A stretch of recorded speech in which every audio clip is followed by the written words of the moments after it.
बहुत सारे स्टूडेंट्स के ये क्वेश्चन है कि हमको जो एनामोलस ग्रोथ है उसमें किस तरह से रिकॉर्ड में करना है।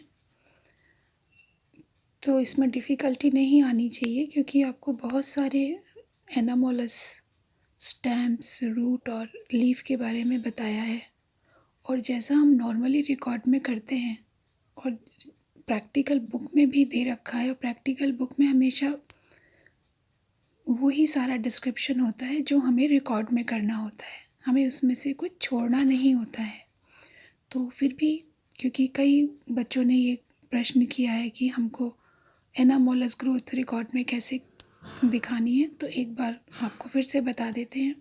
यहाँ पर एक स्टैम्प बोरेविया का हमने लिया है और बोरेविया में आपकी बुक में दो तरह के डायग्राम हैं, एक तो आउटलाइन डायग्राम है और एक पूरा सेलुलर डायग्राम है।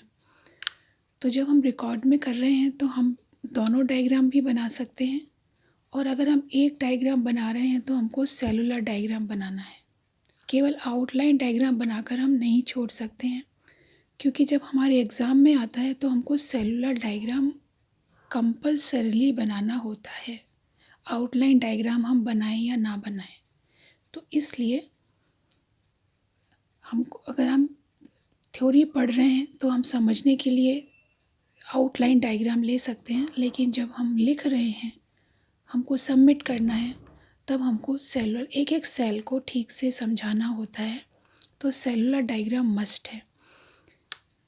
बोरेविया का हमने जब देखा था तो आउटलाइन डायग्राम से हमें बस इतना पता चल जाता है कि इसका मेन फीचर क्या है। तो हमें यहाँ दिखाई दे रहा है कि यहाँ पर मेडुलरी बंडल्स है और उसमें भी दो रिंग्स हैं, आउटर और इनर। आउटर में छोटे बंडल हैं और सेंटर में दो बड़े बंडल हैं। तो ये देख कर के हम तुरंत पहचान जाते हैं कि ये बोरेविया का स्टेम है। लेकिन जब डिस्क्राइब कर रहे हैं तो हमें एक एक सेल बतानी होती है, right from the epidermis till पिथ।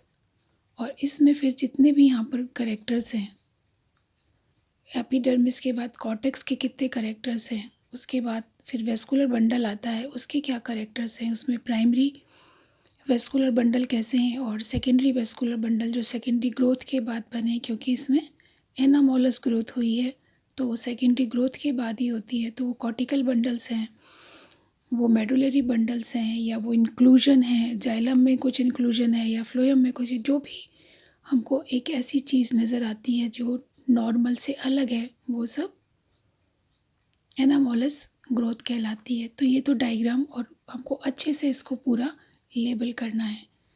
ये डायग्राम हुआ।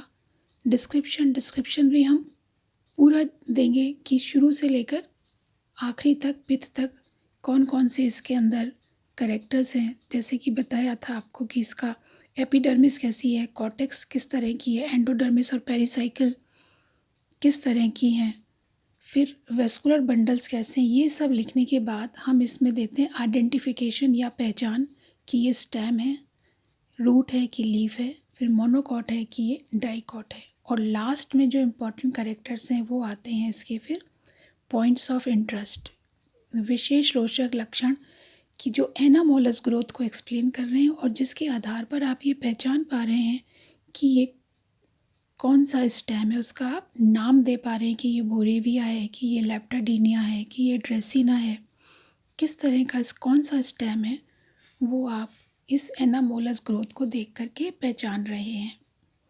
तो इसलिए अगर ये पूरा बड़ा क्वेश्चन ही प्रैक्टिकल में आता है तो हमें इसके बारे में पूरा बताना होता है। और फिर भी हम पूरा जो एपिडर्मिस से जो नॉर्मल इंट्रोडक्शन है वो हम चाहें फिर थोड़ा छोटा दे दें, लेकिन जो एबनॉर्मल सेकेंडरी ग्रोथ से इसके विशेष रोचक लक्षण बने हैं उनको हमें ठीक से अच्छे से समझाना होता है। तो इस तरह से हम इसको प्रैक्टिकल रिकॉर्ड में करेंगे। और बाकी के प्रैक्टिकल भी हम जो प्रैक्टिकल बुक में दे रखा है वो उसी तरीके से दे रखा है जिस तरीके से हमको रिकॉर्ड में करना होता है। तो नाउ आई होप कि हमको ये अच्छे से अब समझ में सभी को आ गया होगा, सभी स्टूडेंट्स को, कि हमको प्रैक्टिकल रिकॉर्ड में इसे किस तरह से शो करना है। Thank you.